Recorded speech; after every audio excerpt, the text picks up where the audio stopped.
Chapter 1. The Open Relationship Trap and Betrayal. I was 23 when I first met the woman who would become my girlfriend. She was 25 at the time, older, confident, and full of promise. We dated for over 3 years, moving in together, building routines, and planning our future. I was monogamous at heart, and I made that crystal clear early on. She claimed to understand, but somewhere along the way, she brought it up again. The idea of an open or polyamorous relationship. I firmly said no, reminding her we'd settled this issue years earlier. At first, I chalked it up to curiosity, but she kept pushing, insisting we could share a girlfriend or enjoy flings on the side. My refusal was absolute. I asked her why she pressed the issue now, and she mumbled something about spicing up our sex life. I told her no again, calmly but firmly, and she grew agitated. Her frustration turned to anger, and finally, she exploded. "Oh, so we're done. Good, because I've been sleeping with our mutual friend. I'm pregnant." Stunned, I stared at her. She'd always called herself a lesbian, claimed I was a special exception, yet she cheated with a man we both knew. She'd violated every boundary we'd set, tried to reframe it as an open relationship to soothe her conscience, and now wanted me to raise another man's baby. I left the apartment that night, feeling numb and crushed. She expected me to stay, to help raise the child, but I refused. The person I trusted had lied, manipulated, and abused my trust. I moved out, arranged the lease's end, and turned to friends for support. Though the path was painful, filled with tears, whiskey, and regrets, I knew I deserved honesty and respect. And so I rebuilt my life, leaving her betrayal behind. Chapter 2. The Negligent Husband and the Newborn's Narrow Escape. I'm a mother of 2, a 3-year-old daughter and a newborn son. My husband and I lived in a neighborhood where speeding cars whizzed by dangerously close to front yards. One afternoon, I was folding laundry inside when my toddler screamed, "Dad, help." The tone of her voice was enough to make me sprint outside, stitches from a recent C-section straining painfully. I emerged to see the stroller carrying my newborn son rolling downhill toward the busy street. My daughter stood nearby, scratched and tearful. She'd tried to save her brother on her own. My husband? He was chatting idly with neighbors, oblivious. My heart thundered. I caught the stroller in the nick of time, snatching our baby from a fate too horrifying to imagine. When I looked up, my husband wore a stunned expression. I unleashed fury and terror upon him. How could he be so careless? This was no minor slip. He nearly cost our baby's life. I fled with our children to my parents' house. Despite his pleas, his apologies rang hollow. Over time, I discovered more. He'd been mixing ADHD meds with illicit drugs, meeting a dealer on those walks. Every outing put our children at risk. It wasn't a one-time oversight. It was willful negligence. I contacted a lawyer and ended the relationship. For the sake of my children, I refused to forgive recklessness that could have ended in tragedy. I learned that motherly instinct trumped any excuse. You can't parent a grown man who treats your children's safety as an afterthought. Chapter 3. The Fiancé's Infidelity and Hollow Promises. We'd been together 6 years, my fiancé and I. 3 years in, I cheated on her, an act of selfish stupidity that nearly ended us. She forgave me after I promised never to do it again, and I worked hard to regain her trust. She imposed strict conditions, no private hangouts with male friends, full access to my accounts, curfews. I accepted it all, desperate to make amends. Things stabilized. We planned to marry. Yet temptation arose again. This time, I fell in love with a married coworker. Convinced I'd never truly been in love before, I ended my engagement, believing I'd found a soulmate in this new man. My fiancé, who had already forgiven my past cheating, stood stunned as I left him for another fantasy. But the coworker turned out to be a serial cheater. I was just another fling. He never intended to leave his wife. Devastated, I tried to return to my ex, realized too late he was the one who truly loved me. He refused to take me back. Now I was alone, crushed by my own decisions. This time there was no forgiveness. Sometimes, once trust is destroyed repeatedly, no apology can mend it. I learned that true love can't flourish in a landscape of lies. Chapter 4: A Wife's Gym Obsession and the Family. She betrayed. My wife had always been fit, but in the last year and a half, her workout routine became an all-consuming obsession. She revisited an old gym, spending hours daily, escaping into workouts instead of confronting life's issues. Even pregnancy didn't slow her down. She ignored my pleas for balance and avoided real conversations about our future. Eventually, rumors surfaced that she was having an affair with a gym friend.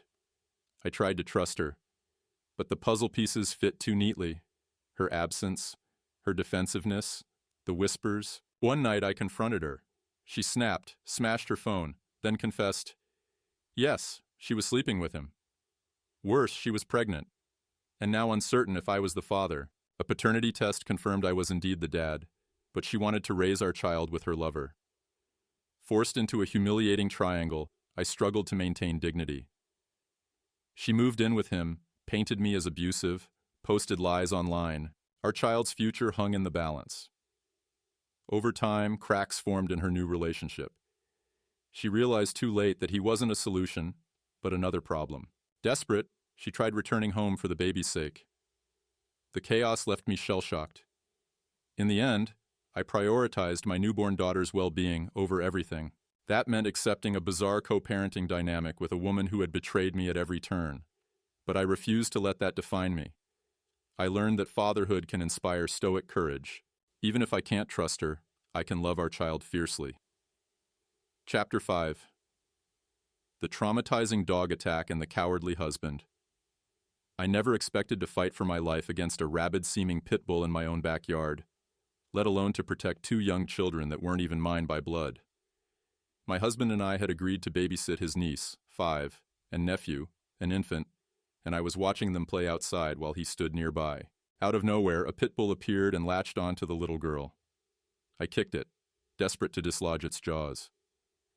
Screaming at my husband to retrieve the bear spray we kept inside, I hoped he'd help. Instead, he ran, straight out the gate, slamming it behind him. He abandoned us. With adrenaline pumping, I fought off the dog alone. I dragged the niece onto higher ground and swung a shovel until the animal stopped.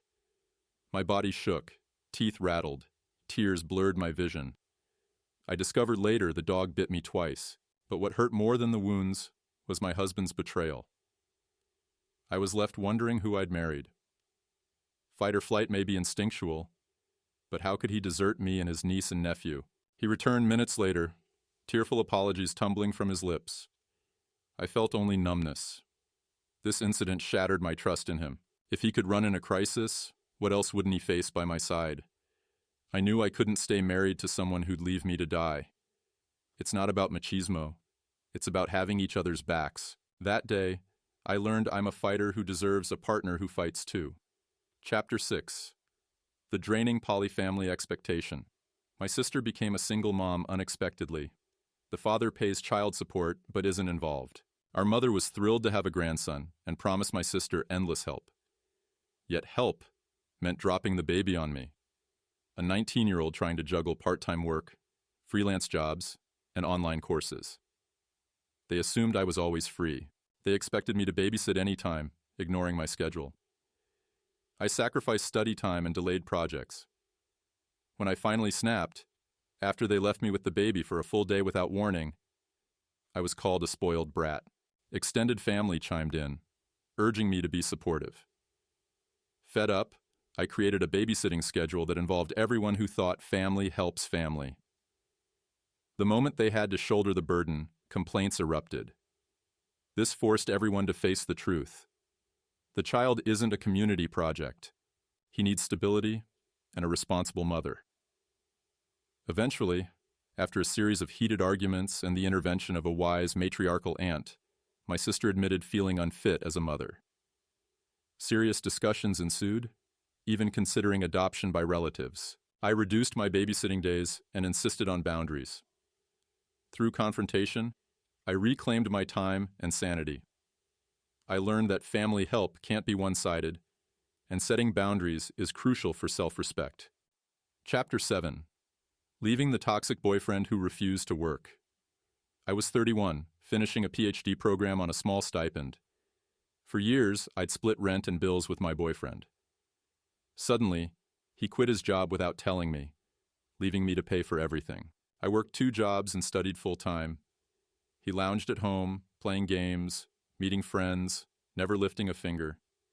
He wanted me to buy him a dream car, start him a business, treat him like a kept prince. His family believed he was helping me through school, that he was the breadwinner. The truth? He was a parasite, draining my resources and stifling my future. I finally confronted him. He whined that I should be supportive now that I had a good job. He still refused to work. Disgusted, I told him to move out. He threatened violence, even against our dogs. Enraged and terrified, I called friends and the police. He was taken away, and I got a protective order. Though his family tried gaslighting me, I stood firm. Without him, I felt liberated. I moved, enjoyed financial freedom, and rediscovered happiness. Later, he faced charges for his assault. I testified, determined to hold him accountable. I learned that no matter how afraid you feel, you must stand up against abuse. Breaking free from a toxic relationship allowed me to embrace a peaceful, self-sufficient life. Chapter 8. The Cowardly Husband. Revisited. A silent house and the aftermath. After the dog attack, I retreated into silence. I couldn't speak to my husband. He grew angry, demanding to know why I wouldn't talk. He tried to touch me once, just to move past me, and I recoiled as if he were a stranger. I felt apathetic toward his tears. Seeking therapy, I learned to accept that some instincts, like flight, are hardwired. But I also learned I have no obligation to remain with someone whose instinct leaves children in mortal danger. If I'm a protector, I need a partner who doesn't run away. My in-laws stopped speaking to him after learning the truth. His niece's parents thanked me profusely, treating me like a hero. I felt guilty that the child was still hurt, but they reassured me I'd saved her life. Meanwhile, I looked at my husband and saw a stranger.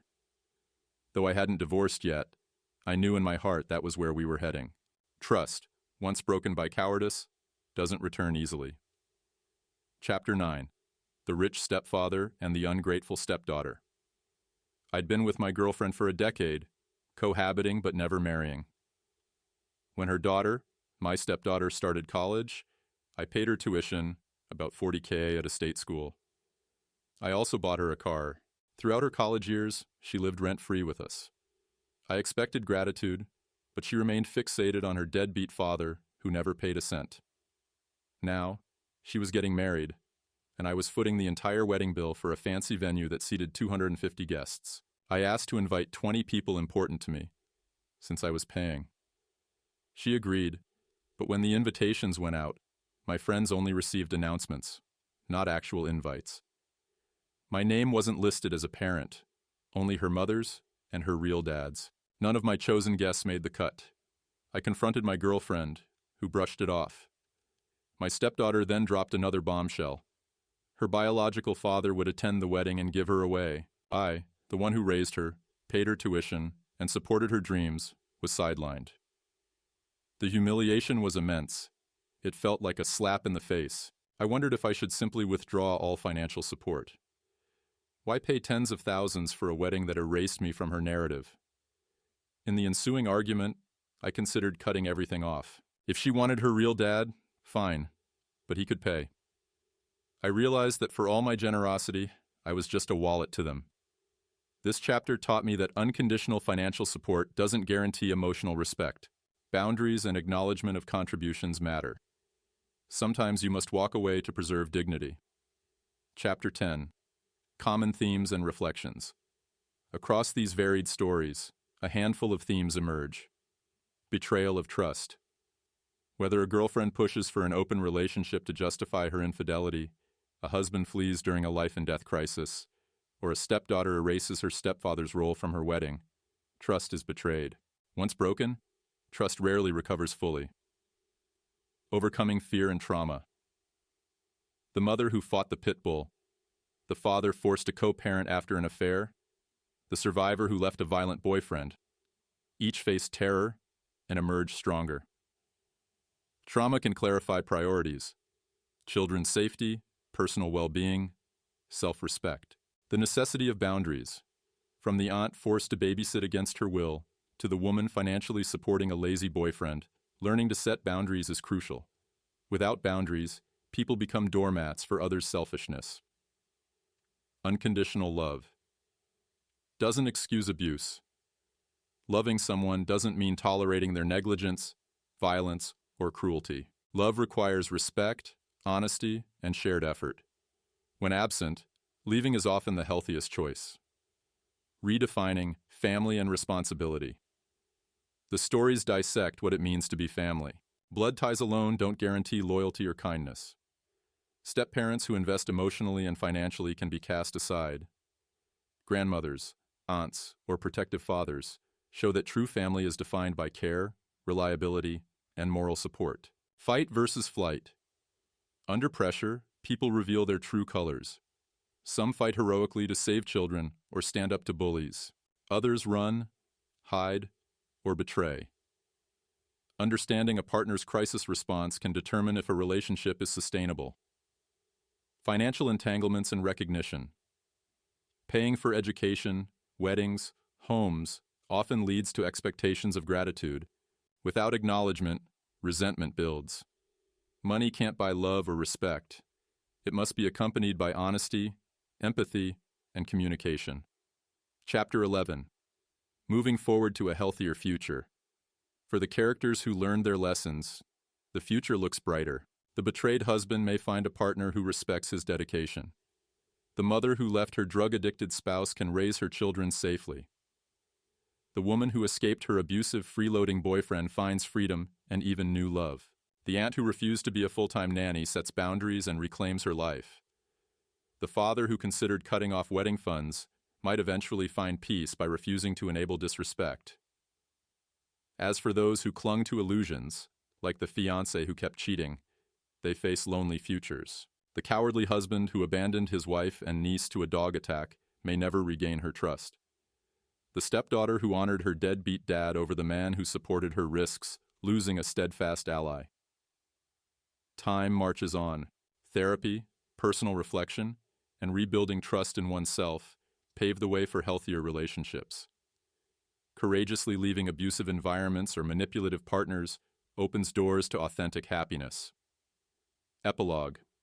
Hope beyond heartbreak.